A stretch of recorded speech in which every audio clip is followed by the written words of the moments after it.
Hello दोस्तों, आप सभी का स्वागत है आपके अपने YouTube channel NCERT online classes में। और आप सभी विद्यार्थियों का एक बार फिर से इस एनसीईआरटी के ऑनलाइन प्लेटफॉर्म में स्वागत एवं अभिनंदन है। तो आज हम देखने वाले हमारी जो पाठ्य पुस्तक है आरोह भाग 2 का जो चैप्टर नंबर 2 है, जो हमारा है, जो आलोक धनवा का पतंग कविता है, उसको हम देखने वाले हैं। उसका जो कवि परिचय है वो हमने कंप्लीट कर लिया है। जो हमारे कवि हैं आलोक धनवा, उनका जो परिचय है वो हमने कंप्लीट कर लिया है। आपकी बोर्ड एग्जाम की दृष्टि से वो भी इम्पोर्टेंट है, तो आपको वो कर लेना है, क्योंकि वो आपको बोर्ड एग्जाम में अच्छा प्रिपेयर करने के लिए मिलेगा। क्योंकि एग्जाम में अधिकतर क्वेश्चन कवि परिचय के बारे में पूछता ही है। इस बार सिलेबस नहीं आया है, जैसे ही सिलेबस आएगा वीडियो बन जाएगा, तो चैनल को सब्सक्राइब करके रखना है। और अब जैसे ही चैनल को सब्सक्राइब करेंगे तो आने वाली जो अन्य वीडियो की नोटिफिकेशन है वो भी सबसे पहले आप तक पहुंचेगी। तो चलिए वीडियो स्टार्ट करते हैं। तो हमारी वीडियो, आज की वीडियो जो है वो है हमारी चैप्टर नंबर आरोह भाग 2 का चैप्टर नंबर 7 है आलोक धनवा की जो कविता है पतंग। उस पतंग कविता का जो सार है वो हम इस पूरे वीडियो में देखने वाले हैं। तो वीडियो को अंत तक देखना है। जिसने भी अभी तक चैनल को सब्सक्राइब नहीं किया, चैनल को सब्सक्राइब कर लेना और बेल आइकन की घंटी को आपको प्रेस कर लेना है। तो आलोक धनवा का जो चैप्टर है पतंग, आलोक धनवा का कौन सा चैप्टर है? पतंग चैप्टर है। और पतंग चैप्टर के माध्यम से जो चैप्टर नंबर की कविता है पतंग, उस पतंग जो पतंग कविता है इसमें क्या बताया गया है कि जो शरद ऋतु का आगमन, जो शरद ऋतु है उसका जो आवागमन होता है तो किस तरह होता है। और जो बाल मन की जो संवेदना है उसको यहाँ पर व्यक्त किया गया है कि जो बाल है, बाल मन की जो मनोवैज्ञानिक चित्रण है वो यहाँ पर किया गया है। तो इस कविता के माध्यम से यही बताया गया है कि किस तरह जो है शरद ऋतु का आगमन होता है और शरद ऋतु के आगमन के पश्चात क्या क्या परिवर्तन आता है, किस किस तरह की जो स्थिति है वो होती है। तो वो इस कविता में बताया गया है। तो देखते हैं, कवि हमारे जो आलोक धनवा है उन्होंने अच्छी कविता लिखी है और इंटरेस्टिंग कविता है। आपको ज़्यादा इसमें पढ़ने की ज़रूरत नहीं है, आपको जैसे ही पद्य पढ़ेंगे तो उसी में से आपको आंसर मिल जाएगा।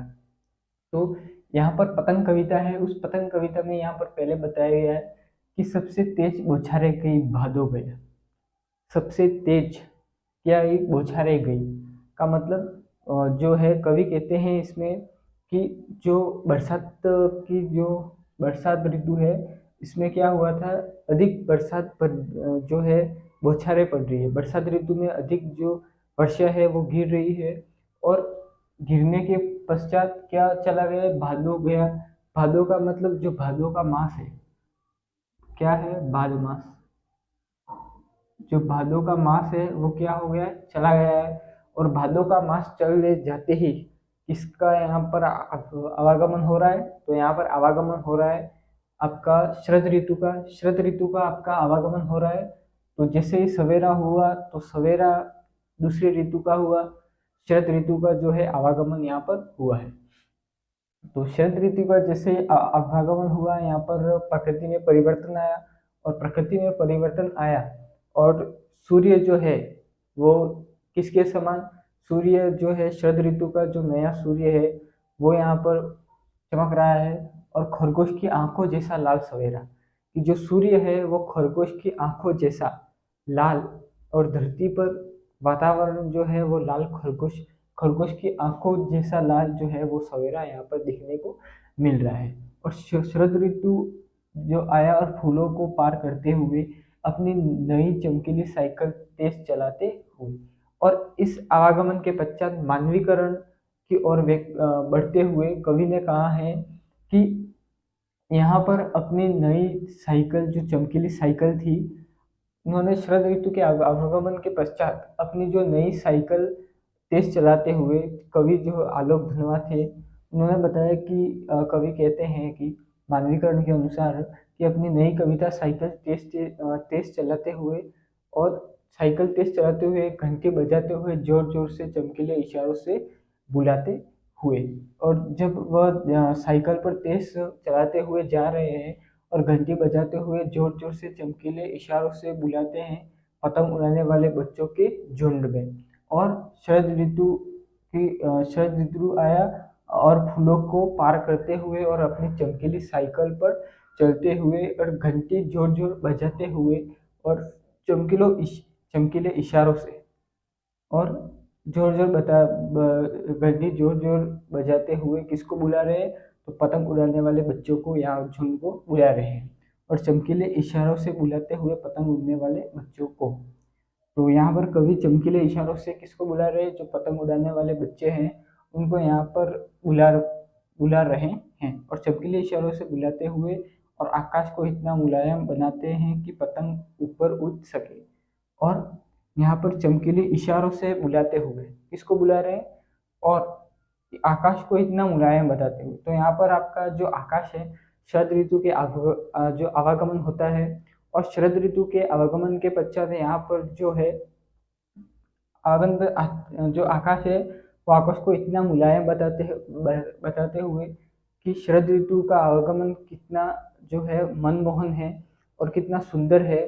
और इसी के खुशी के अंदर, इसी प्रकृति के जो परिवर्तन के अंदर यहाँ पर आकाश को कितना मुलायम बताते हुए कि आकाश को कितना मुलायम बताया हुआ कि पतंग ऊपर उड़ सके। कि उस समय जो शरद ऋतु होती है, उस शरद ऋतु में कि इतना जो आकाश है वो इतना कोमल हो जाता है और इतना मुलायम हो जाता है कि जो पतंग है वो हमारी पतंग भी आकाश में उड़ने लगती है। और शरद ऋतु का इस आवागमन के पश्चात कवि ने इसका वर्णन किया है। तो ये जो हमारा पद्य है वो यहाँ पर कंप्लीट हो गया। तो यहाँ पर चमकीले इशारों से बुलाते हुए किसको, पतंग उड़ाने वाले बच्चों के झुंड को, और चमकीले इशारों से बुलाते हुए और आकाश को इतना मुलायम कि आकाश जो है इसको इतना मुलायम और कोमल बताया है कि जो हमारी पतंग है वो पतंग भी ऊपर उड़ सके। और मुलायम हमारी जो पतंग है वो शरद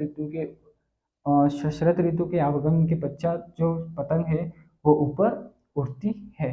तो ये बताया गया है इस पद्य में। तो ये पद्य का जो प्रसंग होगा वो कुछ इस तरह होगा कि प्रस्तुत पद्यांश हमारी पाठ्य पुस्तक आरोह भाग 2 से संकलित है। और इसके जो रचयिता है वो आलोक धनवा है। और आलोक धनवा के रचयिता के पश्चात तो उन्होंने कविता रची थी जिसका नाम है पतंग। तो जो है प्रस्तुत पद्यांश हमारी पाठ्यपुस्तक आरोह भाग 2 से लिया गया है, और जिसमें आलोक धनवा की कविता पतंग से लिया गया है।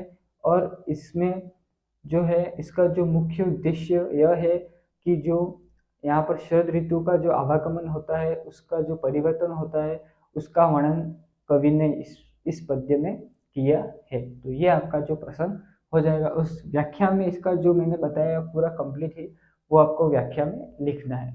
तो देखते हैं हमारी जो नेक्स्ट स्लाइड है, इसमें सेकंड पद्य है उसको देखने वाले हैं। तो देखते हैं नेक्स्ट स्लाइड।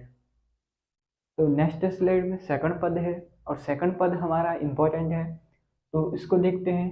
तो यहाँ पर बताया गया है कि दुनिया की सबसे हल्की और रंगीन चीज उड़ सके। का मतलब दुनिया की सबसे हल्की और जो रंगीन चीज उड़ सके।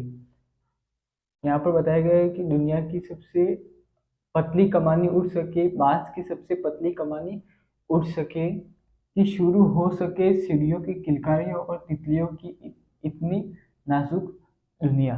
कि शरद ऋतु के आवागमन होता है, इसके पश्चात ऐसा माहौल बन गया है कि दुनिया की सबसे जो हल्की और रंगीन चीज उड़ सके, दुनिया की सबसे रंगीन और हल्की चीज उड़ सके, और दुनिया का सबसे पतली कमानी उड़ सके।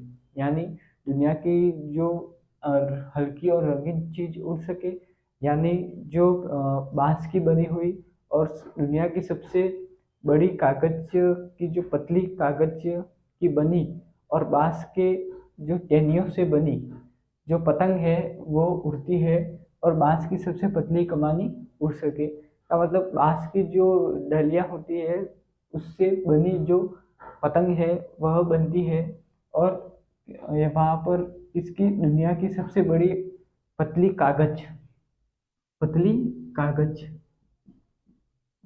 पतली कागज से बनी ये जो है, और पतली कागज और बांस से बनी बांस से बनी और यहाँ पर बताया गया कि शुरू हो सके सीढ़ियों की किलकारियों से। और जब यह पतंग उड़ती है तो यहाँ पर जो बच्चे होते हैं वो किलकारियाँ करते हैं और सीटियाँ बजाते हैं और किलकारियाँ करते हैं। और यहाँ पर बताया कि तितलियों की इतनी नाजुक और वहाँ पर शरद ऋतु में तितलियाँ भी उड़ती हैं और तितलियाँ उड़ने से यहाँ पर बताया गया है कि बच्चे तितलियों के समान बताए गए, कोमल और नाजुक। यहाँ पर नाजुक, कोमल और नाजुक बताया है बच्चों को, किसके समान? तितलियों के समान। तो ये पद्य हमारा जो है वो कंप्लीट हो जाता है कि दुनिया की सबसे हल्की और रंगीन चीज उड़ सके, यानी दुनिया की जो सबसे हल्की और रंगीन चीज उड़ सके, और यानी जो दुनिया का सबसे पतला कागज और बांस से बना, जो पतली बांस से बनी टहनियों से जो है वो पतंग है वो उड़ सके, कि शुरू हो सके सीढ़ियों की। और जब वो बांस से बनी और पतले कागज से बनी जब पतंग उड़ती है तो बच्चे हैं वो किलकारियाँ करते हैं और सीटियाँ बजाते हैं। और दूसरा यहाँ पर बताया गया है कि तितलियाँ यहाँ पर शरद ऋतु पर उड़ती हैं, तो उड़ती उड़ती यहाँ पर बताया गया है कि ये जब तितलियाँ उड़ती हैं तो उनका जो बच्चों का जो है वो शरीर है वो तितलियों के समान क्या बताया गया है? नाजुक बताया गया है। नाजुक दुनिया तितलियों के समान क्या बताया गया? कोमल और नाजुक बताया गया है। तो ये हमारा पद्य है वो कंप्लीट होता है। अब सेकंड पद्य यहाँ पर आता है। सेकंड पद्य क्या बताया? जन्म से ही वे अपने हाथ लाते हैं कपास, पृथ्वी घूमती हुई आती है उनके बेचैन पैरों के पास, जब दौड़ते हैं बेसुध छतों को भी नरम बनाते हुए, दिशाओं को मृदक की तरह बजाते हुए, जब वे पेंग भरते हुए चले जाते हैं डाल की तरह लचीले वेग से अवसर। तो यहाँ पर बताया गया है कि जन्म से ही, जब बच्चे जन्म से ही अपने हाथ साथ लाते हैं कपास, कि जो बच्चों का जो शरीर है वो इतना कोमल होता है कि कपास की तरह वह जन्म लेते हैं और इतने कोमल होते हैं कि कपास की तरह। और पृथ्वी घूमती है उनके बेचैन पैरों के पास, और पृथ्वी जो है वो उनके पैरों को चूमने के लिए क्या कर ललचाती है, ललचाती ललचाती है और बेचैन है, ललचाती है और बेचैन है। जब दौड़ते हैं बेसुध, जब वह दौड़ते हैं, इधर उधर दौड़ते हैं, और इधर उधर दौड़ने के कारण जब बच्चे पतंग उड़ाते हैं वो इधर उधर क्या करते हैं? दौड़ते हैं और छतों को भी नरम बनाते हैं। और इधर उधर दौड़ने से वो जो छतें हैं वो कठोर होती है, और कठोर छतों को भी ये क्या बना लेते हैं? नरम छतें बना देते हैं। और कठोर छतों को भी ये क्या बना देते हैं? नरम बनाते हैं। और दिशाओं की मृदक की तरह बजाते हुए, और उनके जो पद चारों है, उनके जो चारों पद हैं, जो उनके दो पद हैं, जो उनके दो पद हैं वो मृदुक की तरह बजाते हुए, कि इधर इधर दौड़ते हैं, और उनकी जो चार दिशाएं हैं उन चारों दिशाओं में क्या? मृदुक की तरह बजाते हुए, चारों दिशाओं में वह मधुरता और मृदुक की तरह कोमल बनाते हैं। जब वे पेंग भरते हुए चले आते हैं। यहाँ पर पेंग बताया गया है कि जब वे पेंग भरते हुए चले आते हैं डाल की तरह लचीले वेग से अवसर। तो यहाँ पर कोमल और यहाँ डाल की तरह लचीले और वेग से अवसर की तरह, की जो डाल होते हैं या टहनियाँ होती है, और उस टहनियों की तरह वो क्या करते हैं? अपनी पतंग को उड़ाते हैं और छतों पर इधर उधर दौड़ते रहते हैं। और इस तरह ये भी हमारा जो पद है वो समाप्त हो जाता है कि डाल की तरह लचीले वेग से अवसर। तो यहाँ पर यही बताया गया है कि वह डाल की तरह जो टहनियाँ होती है इस तरह वो कोमल होते हैं और वो पतंग उड़ाते रहते हैं तो ये हमारा ये सेकंड पद में हो गया। तो हमारे दोनों पद हो गए और दोनों ही पद इम्पोर्टेंट है। तो इसकी जो व्याख्या की जो पीडीएफ है वो आपको मिल जाएगी टेलीग्राम ग्रुप में। तो टेलीग्राम ग्रुप को ज्वाइन कर लेना है, वहाँ से आपको जो इसकी लिंक है वो आपको मिल जाएगी। वहाँ पर जाके आप डाउनलोड कर सकते हैं और इसमें इजी वे में आप पढ़ सकते हैं और अपने नोट्स भी बना सकते हैं। तो देखते हैं नेक्स्ट स्लाइड। नेक्स्ट स्लाइड में हमारा एक ही पद्य जो है वो बच गया है, उस पद्य को हम कंप्लीट करेंगे। तो देखते हैं नेक्स्ट स्लाइड। तो नेक्स्ट स्लाइड में हमारा है तीसरा पद। तीसरा पद में क्या बताया गया वो हम देखेंगे। तो तीसरा पद है, एक बार पढ़ लेते हैं। तीसरा पद, छतों के खतरनाक किनारों तक उस समय गिरने से बचता है उन्हें, बचाता है उन्हें सिर्फ उनके ही रोमांचक शरीर का संगीत। पतंगों की धड़कती ऊंचाइयों उन्हें थाम लेती है महज एक धागे के सहारे। पतंगों के साथ साथ वे भी उड़ रहे हैं अपने रंधों के सहारे।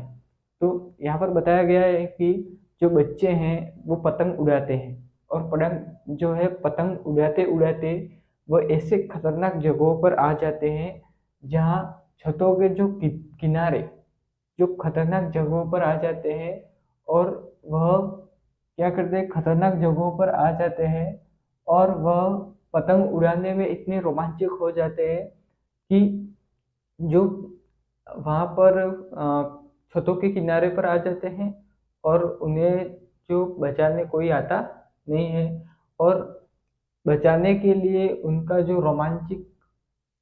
रोमांचक है वही उन्हें बचाता है, क्योंकि वह जो है उस समय वह गिरने से बचाता है। कौन बचाता है? तो वो रोमांचक है जो है उनको बचाता है और सिर्फ उनके ही रोमांचक शरीर का संगीत।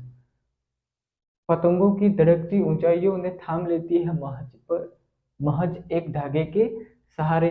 और यहाँ पर बताया गया है कि सिर्फ उनके ही रोमांचक शरीर का संगीत, कि यहाँ पर बताया गया है कि उनका जो सारा ध्यान है वो पतंग की ओर ही केंद्रित रहता है और ऐसा लगता है कि यहाँ पर बताया गया है कि मानो ऐसा लगता है मानो कि पतंग की जो ऊंचाइयां हैं उन्हें केवल डोर के सहारे, जैसे डोर के सहारे बंधी हुई है और डोर के सहारे यहाँ पर बताया गया है कि पतंगों की धड़कती ऊंचाइयों उन्हें थाम लेती है महज एक धागे के सहारे, कि एक डोर के सहारे ऊंचाइयों पर केंद्रित रहता है और ऐसा लगता है मानो पतंग की जो ऊंचाइयां हैं वो उन्हें थाम लेती है। और यहाँ पर बताया गया है कि उन्हें केवल डोरों से थाम लेती है, रंध्रों के सहारे। ये बताया, एक बार फिर से रिपीट कर लेते हैं कि छतों के खतरनाक किनारों तक उस समय गिरने से बचाता है उन्हें सिर्फ उनके ही रोमांचक शरीर का संगीत। पतंगों की धड़कती ऊंचाइयों और उन्हें थाम लेती है महज एक धागे के सहारे। पतंगों के साथ साथ वे उड़ रहे हैं अपने रंध्रों के सहारे। एक बार मैं रिपीट कर देता हूँ, आपको यहाँ पर पता चल जाएगा। यहाँ पर बताया गया है कि छतों के खतरनाक किनारों तक उस समय गिरने से बचाता है उन्हें। तो यहाँ पर क्या बताया गया है कि जब पतंग उड़ाते समय वे छतों के खतरनाक किनारों पर आ जाते हैं और खतरनाक किनारों पर आते ही यहाँ उन्हें कोई बचाने नहीं आता है, कि यह खतरनाक जगहों पर आ जाते हैं और उन्हें कोई बचाने के लिए नहीं आता है। और बचाने के लिए नहीं आता है तो वे केवल अपितु उनके शरीर का जो रोमांच ही उन्हें बचाता है। यहाँ पर बताया कि उस समय गिरने से बचाता है। कौन बचाता है? तो उनका रोमांचक है वो ही उन्हें बचाता है। और उस समय उनका जो सारा ध्यान है वो कहाँ पर रहता है? उस रोमांचक पतंग उड़ाने में ही रहता है और उस रोमांचक में ही रहता है। तो शरीर का संगीत, सिर्फ उनके ही रोमांचक शरीर का संगीत पतंगों की धड़कती ऊंचाइयों उन्हें थाम लेती है महज एक धागे के सहारे। तो एक बार स्क्रीनशॉट ले लेना है इसको। तो यहाँ पर क्या बताया गया है कि ऐसा लगता है, सिर्फ रोमांचक, सारा ध्यान उन पर केंद्रित रहता है और ऐसा लगता है मानो पतंग की ऊंचाइयों ने भी उन्हें केवल डोर के सहारे बांध दिया है। तो पतंग की जो ऊंचाइयां हैं उन्हें केवल डोर के समान बांध दिया है और उन्हें थाम लिया है, और पतंगों के साथ साथ वे भी उड़ रहे हैं। और ऐसा लगता है, और वे जो बच्चे हैं वो ऐसा मान रहे हैं कि पतंगों के साथ साथ भी हम भी उड़ रहे हैं, अपने रंध्रों के सहारे, अपने रंध्रों के सहारे। तो ये यहाँ पर पहला पद बताया गया है। और उन्हें केवल डोर के सहारे उनकी उड़ान ऊंचाई केंद्रित रहता है, और ऐसा लगता है मानो पतंग की ऊंचाइयों के साथ तो वे भी उड़ रहे हैं। अब देखते हैं नेक्स्ट। नेक्स्ट जो है कि अगर वे कभी गिरते हैं छतों के खतरनाक किनारों से, कि अगर वह कभी भी छतों के किनारे से गिर भी जाते हैं, तो यहाँ पर बताया गया कि अगर वे कभी गिरते हैं छतों के खतरनाक किनारों से और बच जाते हैं तब, तो बच जाते हैं तब वो और भी निडर होकर सुनहरे सूरज के सामने आते हैं। यहाँ पर बताया गया है कि अगर वे कभी गिरते हैं छतों के खतरनाक किनारों से और बच जाते हैं तब, तो और भी वह निडर होकर सुनहरे सूरज के सामने आते हैं, और पृथ्वी और तेज घूमती हुई आती है और उनके बेचैन पैरों के पास। तो यहाँ पर बताया गया है कि अगर वे छतों के किनारे पर आ जाते हैं और उनको जो रोमांचक है वो उन्हें क्या करता है, बचाता है, और तब वे गिर भी जाते हैं, छतों के किनारे से गिर भी जाते हैं, तो वह बच जाते हैं, और उनके जो कोमल शरीर से, उनके कोमल और जो रोमांचक से कोमल शरीर से वो क्या करते हैं, बच जाते हैं, और वे निडर होकर, और बचने के कारण वे दूसरे दिन निडर होके सूरज के सामने अपने पतंग को उड़ाने के लिए आते हैं, और पृथ्वी और तेज घूमते हुए पृथ्वी पृथ्वी और तेज घूमते हुए आती है। जब पृथ्वी तेज घूमती है तब भी वे पतंगों और बेचैन पेड़ों को छूने के लिए पास आती है। पृथ्वी तेज घूमते हुए और उनके बेचैन पैरों के पास आती है। तो ये बताया गया है इस पद्य में। एक बार फिर से रिपीट कर लेते हैं। अगर वे कभी गिरते हैं छतों के खतरनाक किनारों से और बच जाते हैं तब, तो और भी निडर होकर सुनहरे सूरज के सामने आते हैं। पृथ्वी और कभी तेज घूमती हुई आती है और उनके बेचैन पैरों के पास। तो ये हमारा जो है चौथा ये है, अगर कभी वे गिरते हैं छतों के खतरनाक किनारों से और बच जाते हैं तब। तो आकाश में अपनी पतंगों को उड़ते देखकर जो है बच्चे उड़ रहे हैं, वो हमने इसमें देख लिया कि जो बच्चे हैं वो उड़ रहे हैं और अपने रंध्रों के सहारे। तो इसमें यही बताया गया कि अगर वह कभी गिर भी जाते हैं तो उनके जो कोमल शरीर से वो क्या करते हैं, वापस उठ जाते हैं, और उठने के कारण वह बच जाते हैं, और उठकर फिर निडर होकर, साहस से निडर होकर, निडर होकर, निडर का मतलब डर से मुक्त होकर, डर से मुक्त होकर, डर से मुक्त होकर वापस पुनः पुनः आकर सूरज के सामने क्या करते हैं, अपने पतंग को उड़ाते हैं, और पृथ्वी और तेज घूमते हुए आती है और अपने बेचैन पैरों को बच्चों के जो बेचैन पैरों के पास आकर उन्हें चूमती है। बेचैन पैरों पृथ्वी और तेज घूमते हुए सूरज बेचैन पैरों के पास आकर यहाँ पर क्या करती है, चुनती है। तो ये हमारा यहाँ पर जो कंप्लीट व्याख्या का जो पोर्शन है वो यहाँ पर कंप्लीट होता है। आई होप आपको ये जो व्याख्या है वो समझ में आई होगी। और इस व्याख्या की जो पीडीएफ है मैंने बता दिया है, टेलीग्राम ग्रुप में मिल जाएगी। टेलीग्राम ग्रुप की लिंक है जो आपको डिस्क्रिप्शन में जाकर मिल जाएगी। डिस्क्रिप्शन में यहाँ पर लिखा होगा आपको Telegram channel, Telegram channel link यूँ लिखा होगा। जैसे ही आप टेलीग्राम चैनल लिंक के नीचे वाले लिंक पर क्लिक करेंगे तो आपका जो नया इंटरफेस होगा वो टेलीग्राम ग्रुप का होगा। जैसे ही टेलीग्राम ग्रुप को आप नीचे म्यूट का ऑप्शन दिखेगा या ज्वाइन का ऑप्शन दिखेगा, तो वो आपको क्लिक कर लेना है। जैसे ही क्लिक करेंगे आप उस ग्रुप को ज्वाइन कर लेंगे, और जैसे ही ग्रुप को ज्वाइन कर लेंगे वहाँ पर आपको चैप्टर वाइज पीडीएफ मिलेगी। जैसे लिखा होगा कि क्लास 12 आरोह चैप्टर 1, जैसे चैप्टर 1 करके आपको यहाँ पर मिल जाएंगे notes. Panel PDF,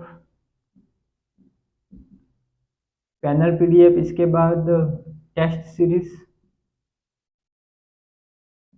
test series, test series मिल जाएगी। इसके बाद आपके इम्पोर्टेंट क्वेश्चन, इम्पोर्टेंट क्वेश्चन आपको मिल जाएंगे वहाँ पर। तो ये आपको टेलीग्राम ग्रुप पर मिल जाएंगे। ये हमारा कंटिन्यू हमारे पूरे चैप्टर है उसमें चलने वाला है।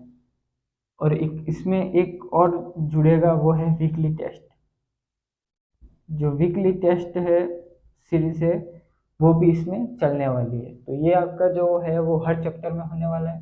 तो टेलीग्राम ग्रुप को, टेलीग्राम जो ग्रुप है उसको ज्वाइन कर लेना है। तो आपको जो है सफलता अच्छे से मिलेगी और अपनी बोर्ड की जो तैयारी है वो आप बेहतरीन कर सकते हैं। तो आज की वीडियो में बस इतना ही। वीडियो अच्छा लगा वीडियो को लाइक, चैनल को सब्सक्राइब कर लेना है, जिससे आने वाले जो अन्य नया कंटेंट है वो सबसे पहले आप तक पहुंचेगा। और क्लास 12वीं का जो पाठ्यक्रम है उसको पाने के लिए भी आपको चैनल को सब्सक्राइब करके रखना है, जिससे जैसे ही आपका पाठ्यक्रम जारी होगा बोर्ड द्वारा तो आपको इस चैनल पर प्रोवाइड कर दिया जाएगा। और एनसीईआरटी ऑनलाइन क्लासेस पर इस प्लेटफॉर्म को आपको सब्सक्राइब करके रखना है। तो आज के वीडियो में बस इतना ही। Thank you.